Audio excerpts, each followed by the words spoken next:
Kami persilakan hambanya.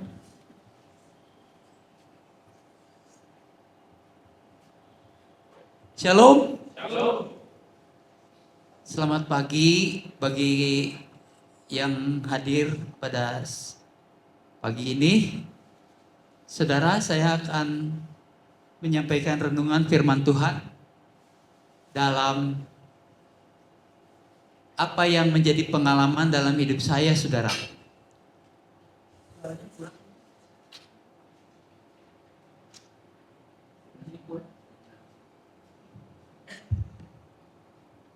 Ya, baik. Dalam pengalaman saya, saudara, saya 84 itu saya dibaptis di gereja Katolik, saudara. Setelah 10 tahun mengikuti gereja Katolik, saya ternyata tidak mempunyai pengalaman yang bagus, saudara, di dalam kekristenan. Di situ saya benar-benar 94 itu mengalami pertobatan.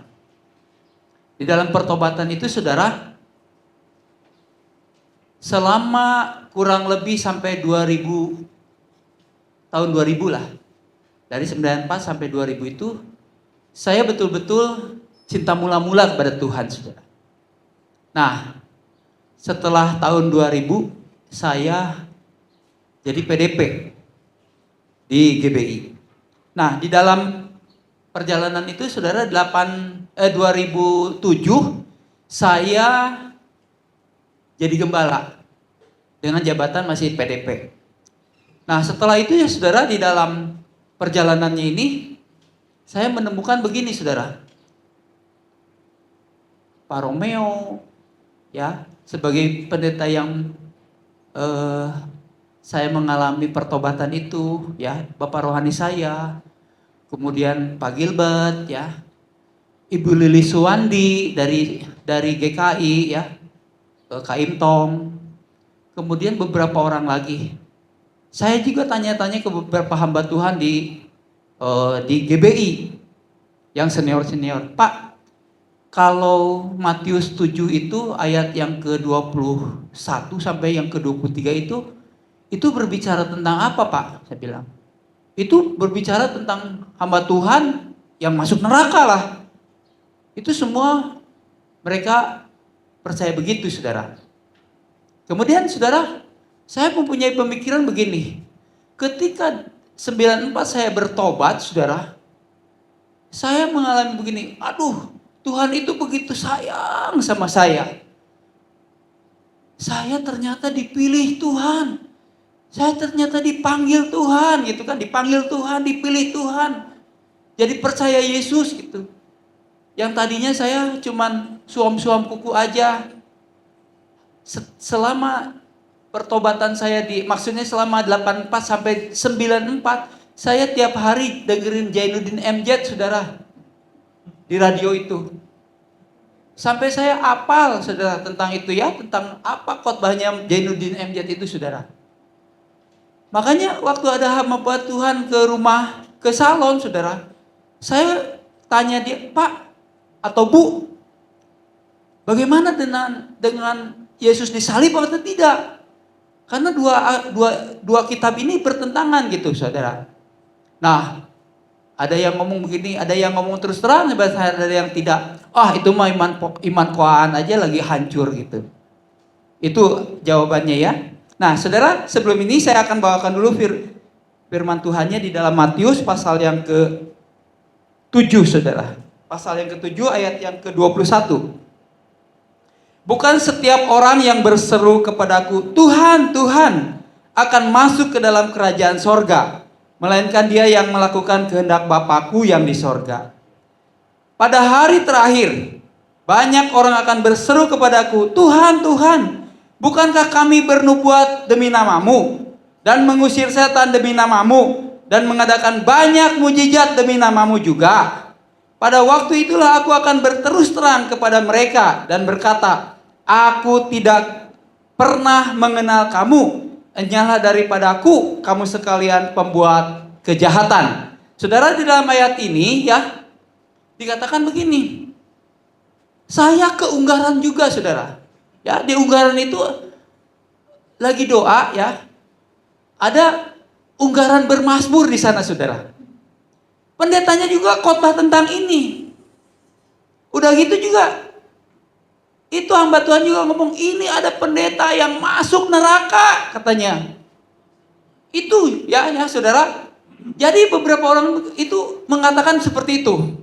Nah, akhirnya saudara, saya yang sudah merasakan begini, ketika saya bertobat, saya mengalami, kasih Tuhan itu begitu besar, begitu luar biasa bagi saya.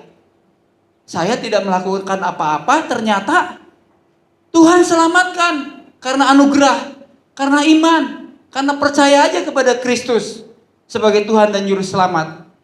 Nah, di situ saudara, ketika saya menanyakan ke beberapa orang itu tentang ayat ini, ya, hamba Tuhan ini, saya tanya beberapa orang itu, hati saya merasa terremas-remas, saudara. Terremas-remasnya bagaimana? Kok hamba Tuhan yang begitu hebat, udah mengusir setan, udah bernubuat, udah berkhotbah, udah yang buta melihat, yang lumpuh berjalan, yang mati dibangkitkan, tetap masuk neraka, saudara. Itu yang saya dapat pada waktu itu. Karena kesimpulan dari beberapa hamba Tuhan juga begitu. Memang masuk neraka. Nah, dari situ saudara, saya berdoa kepada Tuhan, kenapa begini? Saya udah semangat jadi orang Kristen, udah jadi hamba Tuhan, udah jadi gembala. Tapi kok ada ayat ini yang menakutkan saya? Bagaimana saya meyakinkan jemaat-jemaat saya untuk mereka bisa yakin kalau mati masuk surga, sementara saya sendiri tidak mempunyai keyakinan tentang ayat ini? Itu yang jadi pergumulan. Makanya saudara, Pak John Samuel ngasih undangan, nih kamu pergi ke Surabaya, ikutan kabar mempelai. Saya datang ke kabar mempelai itu, saudara, ke Surabaya pada waktu itu sendirian, bukan berdua, tidak, sendirian aja. Saya sengaja ke kabar mempelai itu.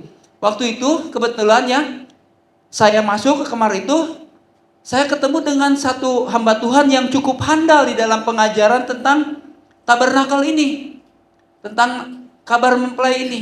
Saya tanya beliau, saudara, ya, ketika sambil makan, sambil mau tidur, semua saya tanya pagi, sore, siang, malam, pagi, sore, siang, malam tentang ayat ini, saudara.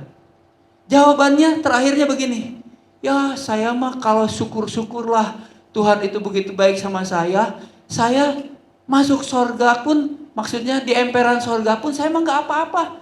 Itu jawabannya, saudara. Padahal tabernakelnya begitu hebat pengajarannya. Benar-benar, saudara. Itu ya, dari pengajaran tabernakel itu, semua alat-alat yang ada di tabernakel itu semua ada artinya, saudara. Ya, benar-benar ada artinya. Baik meja, baik apa, baik tihamnya, baik delimanya, segala macam, saudara. Anting-antingnya, semuanya, pagar-pagarnya, itu semua ada artinya. Luar biasa sekali. Saya juga terkagum-kagum dengan pengajaran dari tabernakel itu, saudara. Nah, setelah itu, ya, saya tidak menemukan apa-apa. Ketika Yakob Nahuaim menjadi ketua sinode GBI, ya, saudara, saya ada di sana, saudara. Nah, saya menemukanlah kitab Watchmeni ini, saudara. Ya, saya begitu saya baca, saya bahagia banget, saudara. Saya pelajari benar-benar ayat Alkitab ini. Nah, setelah itu, saudara, apa yang terjadi? Ternyata, saudara, di dalam perjalanan saya mengalami lagi kebangkitan rohani, saudara. Ketika saya membaca Alkitab ini, ternyata begini ayatnya. Di dalam kehidupan orang-orang percaya, kematian, ya, maksudnya kematian kekal itu sudah dipatahkan, sudah dihancurkan di dalam nama Yesus. Yesus mati itu untuk itu, saudara. Setiap orang yang percaya kepadanya, kematian yang kedua itu tidak akan mengalami lagi. Tapi, saudara, ayat ini berbicara tentang kerajaan Allah dengan kerajaan sorga, saudara. Banyak orang yang mengatakan begini, itu sama aja. Tidak, saudara. Untuk sementara ini tidak. Kerajaan Allah itu berbicara tentang Adam, ya, dari kekekalan. Adam, Nuh, Musa, ya, Ibrahim, Abraham, Musa, Daud, Yesus, kemudian ya sampai kiamat, sampai kekal lagi. Nah, kemudian kalau di dalam kerajaan sorga itu ada Yesus yang lahir, ya saudara, mati di kayu salib, gerejanya lahir, ya, kemudian zaman Roh Kudus, kemudian setelah itu ada pengangkatan, ya, kemudian 1000 tahun damai, Gog dan Magog, kemudian mati, kemudian kiamat, saudara, lenyap dunia ini. Nah, jadi di dalam kerajaan sorga itu dikatakan ada 2 pengadilan. Pengadilan yang pertama adalah, ya saudara, di mana dikatakan di dalam 1 Korintus 3 ayat yang ke-10 sampai ke yang ke-15. Saudara kalau boleh ya, boleh dibacakan 1 Korintus 3 ayat yang ke-10 sampai yang ke-15. Itu berbicara tentang pengadilan tahta Kristus yang disebut adalah bema. Semua orang Kristen akan menghadap ini. Jadi dalam pengadilan Kristus itu tidak ada orang yang masuk ke neraka, nggak ada, saudara.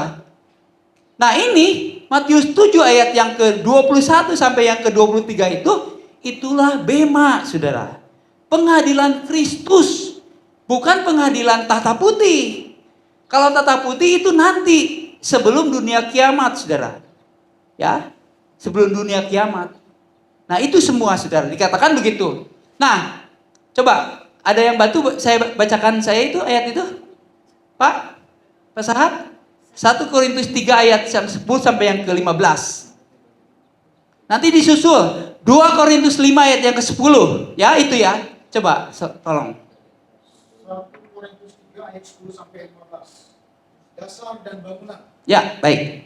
Sesuai dengan kasih karunia Allah yang dianugerahkan kepadaku, aku sebagai seorang ahli bangunan yang cakap telah meletakkan dasar, dan orang lain membangun terus di atas. Tetapi tiap-tiap orang harus memperhatikan bagaimana ia harus membangun di atas.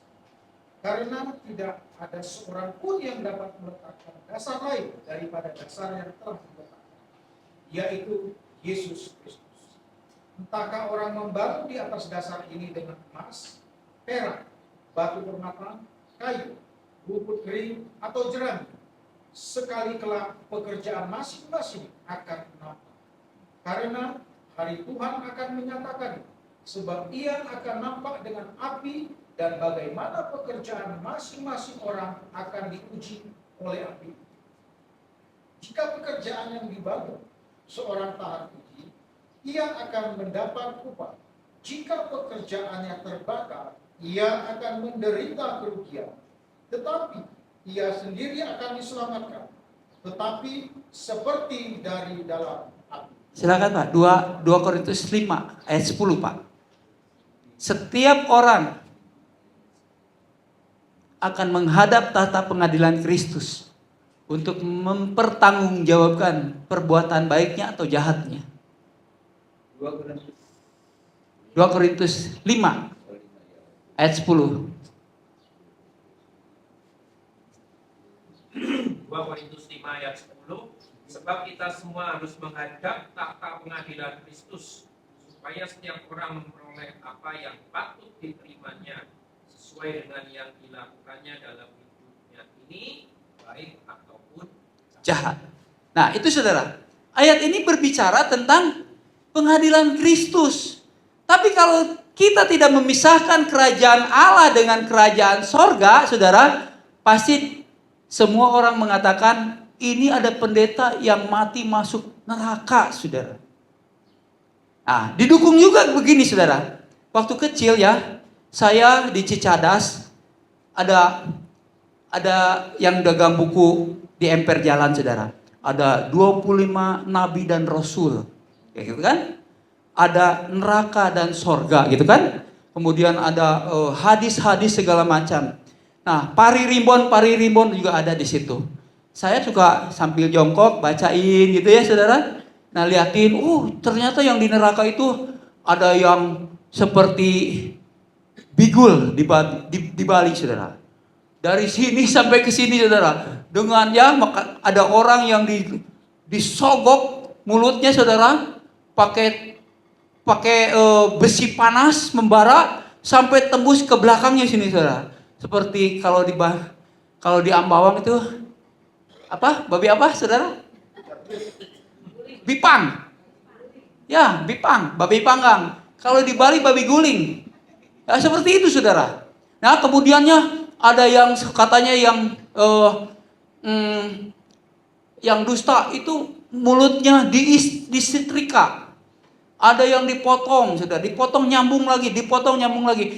Kesaksian itu, saudara, ditopang lagi. Ada orang Korea, katanya seorang ibu-ibu, dia mati suri. Kemudian setelah itu beberapa jam mati, dia bangkit kembali, dia bersaksi, saudara. Dia dibawa sama Tuhan Yesus ke neraka.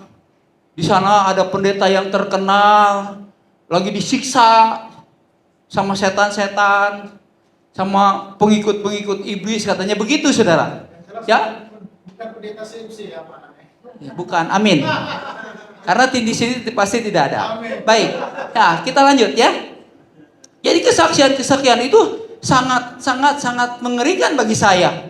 Bagaimana mungkin orang yang sudah percaya Yesus, sudah betul-betul ada di dalam Kristus, ya, kenapa mati masuk neraka, saudara?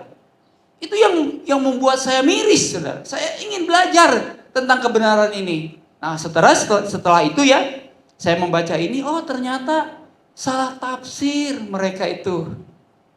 Ternyata kerajaan sorga itu ya tidak berbicara tentang penghakiman nanti di sana, tapi di dalam hidup ini, di dalam kekristenan ini.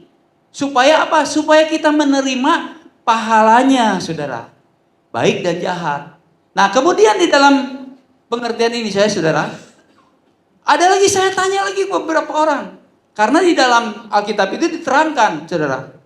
Kerajaan sorga itu seperti begini. Di dalam Matius pasal yang ke-22, saudara, itu berbicara tentang seorang raja yang akan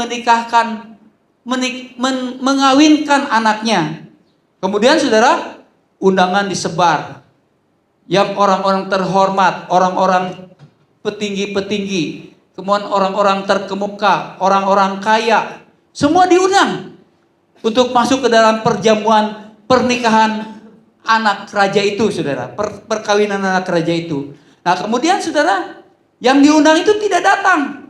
Mereka ada yang ke ladang, ada yang berdagang, segala macam diceritakan. Itu di Matius 22. Kemudian, saudara, di dalam perjalanannya, yang diundang tidak datang itu, akhirnya kata raja itu, hidangan telah tersedia. Lembu-lembu, sapi-sapi yang begitu gemuk sudah disembelih, sudah dipersiapkan untuk pernikahan ini. Tapi mereka tidak datang. Kemudian katakan, pelayan, panggil orang-orang yang di persimpangan jalan, orang-orang timpang, orang-orang buta, orang-orang yang badannya yang segala macam lah, orang-orang yang tidak terurus keadaannya, orang-orang marginal, dipanggil semua ke sana. Setelah itu, sang raja keluar ketika pesta itu akan dimulai. Ada seorang yang masuk ke ruangan itu, ke ruangan pernikahan itu, tapi dia tidak memakai pakaian pesta. Akhirnya raja ini menanyakan, kenapa engkau tidak memakai pakaian pesta? Orang ini diam saja. Kemudian raja itu mengatakan, pelayan, tangkap orang ini, masukkan ke tempat gelap, dan terjadilah ratapan dan kertak gigi. Nah, saudara, ini berbicara tentang, saya melihat begini, saudara. Ya, saya melihat begini. saya sering juga menginjili ya orang-orang yang mau meninggal. Orang ini mau terima Yesus saudara sebagai Tuhan dan Juru Selamat. Tapi tidak ada kesempatan untuk dia berbuat baik saudara. Setelah itu 3 hari kemudian dia meninggal. Nah, orang-orang seperti inilah saudara. Kalau untuk masuk dalam kerajaan sorga, dia pasti ditolak.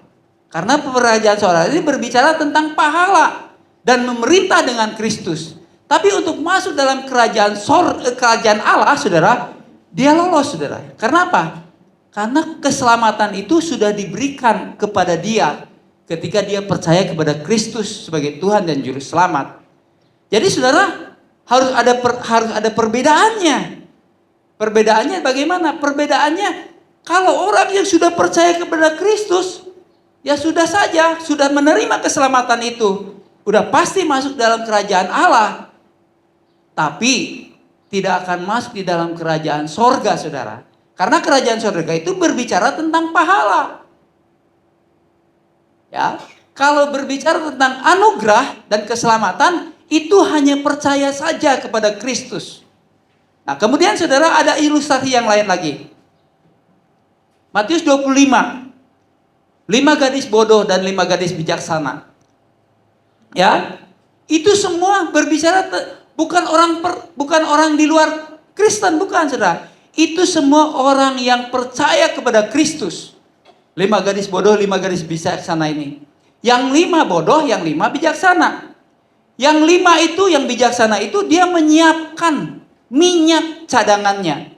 Sementara yang 5 bodoh itu dia tidak membawa cadangannya. Akhirnya ya sudah lama mereka tidak menantikan sang mempelai itu datang. Tapi sang mempelai itu tidak datang-datang. Akhirnya yang 5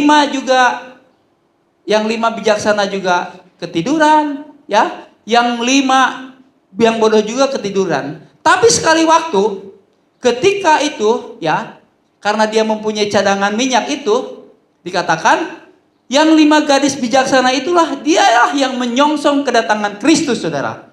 Tapi yang 5 itu ditolak. Kata Tuhan, enyahlah, aku tidak mengenal engkau. Nah saudara, orang Muslim tidak percaya kepada Kristus sebagai Tuhan dan Juru Selamat, saudara. Tidak. Ya, mereka hanya menyatakan Yesus itu seorang nabi, seorang manusia biasa, ya, utusan Allah, bukan Tuhan. Jadi mereka tidak masuk di dalam pengertian atau tafsir tentang 5 gadis bodoh ini. Tidak, saudara. Ini 5 gadis bodoh ini adalah orang Kristen, saudara. Orang yang percaya Kristus, yang menantikan kedatangan Kristus yang kedua kali di muka bumi ini. Tapi mereka ditolak. Nah, dengan penolakan ini, saudara, apa artinya penolakan ini? Saya baca, saudara, di dalam Alkitab itu, ya, di dalam Alkitab catatan kaki itu dikatakan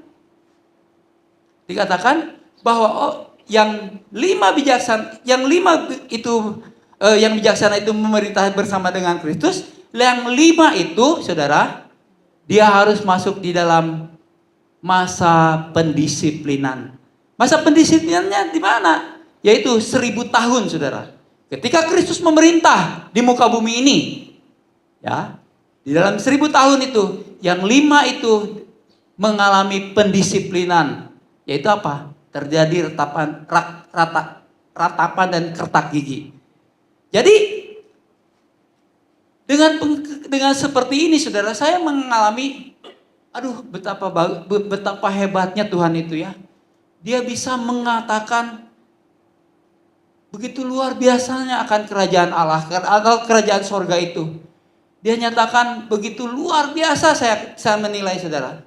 Saya mengalami kebangkitan rohani juga, saudara, ketika saya mempelajari ayat-ayat ini, Alkitab ini.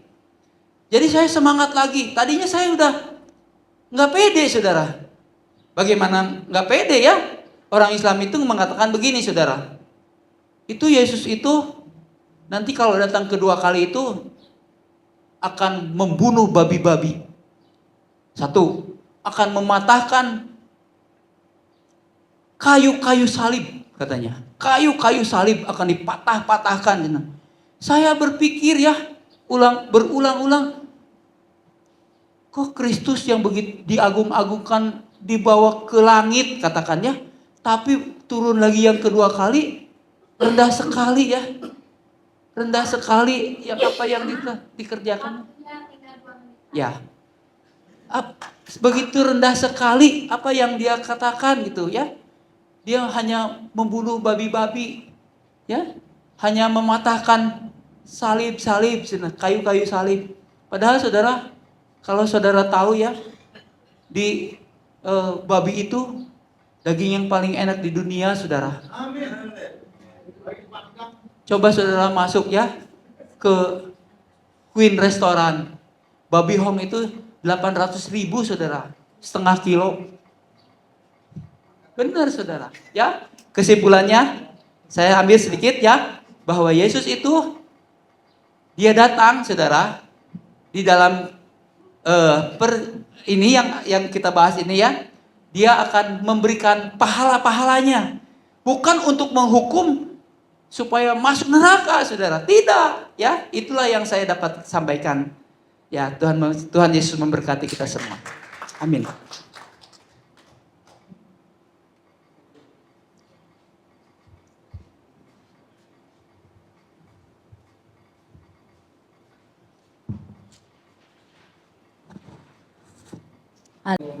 Hadir ini yang tadi firmannya tadi dengan Pak siapa? Pak Aan ya, Pak Pendetaan ya. Ya, saya juga mendapatkan sesuatu yang sama ya. Sebulan yang lalu saya juga khotbah di PSBB. Saya kan ada ministry, PSBB ministry. Nanti jangan lupa Bapak Ibu subscribe ya. Jadi nanti bisa dijadwal nih si MC, sekarang kita berkolaborasi ya dengan PSBB ministry. Jadi diundang nanti pendeta-pendetanya. Jadi bulan lalu Tuhan tuh kasih tahu khotbah tentang neraka. Aduh, gak enak banget ya Tuhan mau khotbah kok tentang neraka, aku bilang gitu. 2 minggu aku pending, aku diem aja. Terus pada saat itu lagi di mall, biasa kan ada tangga jalan begitu kan. Ya, kamu lihat tuh banyak orang-orang masuk ke dalam neraka setiap hari. Kamu gak kasihan? Oh iya Tuhan, ya cuma gimana ya, ntar mereka jadi ketakutan kalau khotbah tentang neraka. Wah, saya bilang ayatnya di mana ya Tuhan? Terus dikasih tahu. Ya udah. Saya deg-degan sampai gak bisa tidur tuh. Jam 2 sampai saya persiapkan bahan sampai jam 2 saya baru tidur. Pagi saya khotbah di online. Pada saat saya cerita itu terus dilampirkan dengan kesaksian dari pendeta almarhum yang Jongki siapa yang Yoki. Ya. Nah, itu kan dia benar-benar dibawa ke surga dan neraka. Dan di situ saya tayangkan juga sebagai lampirannya di situ. Memang di situ banyak juga dari hamba-hamba Tuhan atau pendeta-pendeta juga masuk dalam neraka seperti tadi yang kesaksian Pak An ya. Jadi kita sekarang ini ayo rebut jiwa-jiwa. Karena waktunya nggak lama lagi. Tuhan bilang ayo. Makanya saya ini bergerak dalam penginjilan juga setiap Jumat kita ada penginjilan juga. Jadi dalam hal ini kita harus ayo rebut jiwa-jiwa. Jadi saya ini kemana-mana menginjil juga. Kadang di Grab, kadang ya nanti susternya Pak Gun mungkin juga saya nanti mau injilin pelan-pelan. Tapi kita harus doakan juga. Karena kan kita kasihan loh. Kita harus memiliki hati yang mengasihi jiwa-jiwa. Benar-benar harus punya kasih, mengasihi jiwa-jiwa, jangan masa bodoh. Jadi saya lihat ya juga kasihan ya mereka nggak tahu. Karena di kesaksian Pak almarhum itu, Pak Pendeta Pak itu, bahwa mereka akan diadili menurut kitabnya masing-masing. Bagaimana mereka bisa masuk surga kalau menurut Alkitab kan ada Yesus. Kalau menurut Al-Quran itu rambut dibelah 7 susah banget loh masuk dalam kerajaan surga loh. Jadi mereka akan diadili menurut kitabnya masing-masing. Jadi mana mungkin gitu loh. Sedangkan kalau kita injili, kita bawa mereka keselamatan, ayo mereka masuk, mereka terima Yesus, walaupun mungkin pada saat ini susah ya, beritakan aja. Jadi setelah beritakan pasti kita menabur, nanti pasti ada yang menuai. Jadi nanti akan ada, siapa tahu nanti siapa lagi yang memberitakan dia akan disentuh Roh Kudus. Jadi ayo rebut jiwa-jiwa. Jadi akhir-akhir ini saya memang fokus ke penginjilan gitu. Jadi saya nggak mau juga, apalagi saudara-saudara, terutama ya memang ada juga suami saya juga udah bertobat, udah terima Yesus tapi masih belum ke gereja. Jadi itu ayo Bapak Ibu kita terus jangkau jiwa-jiwa, luar biasa loh. Kalau kita menjangkau satu orang diselamatkan tuh seluruh malaikat-malaikat banyak tuh 1.000 malaikat bersuka cita. Karena yang di surga katanya yang rumahnya besar, Bapak Ibu, ternyata dia lihat itu mereka penginjil-penginjil, rumahnya besar-besar yang memenangkan banyak orang itu. Itu yang rumahnya tuh di surga tuh luar biasa. Bukan yang memberi banyak, bukan, tapi yang menginjil itu yang paling besar. Billy Graham, dia lihat rumahnya besar sekali. Jadi Bapak Ibu ayo, mumpung masih ada kesempatan ini, jangan tunda-tunda lagi. Ya, terima kasih itu kesaksian saya. Silakan Pak Renold.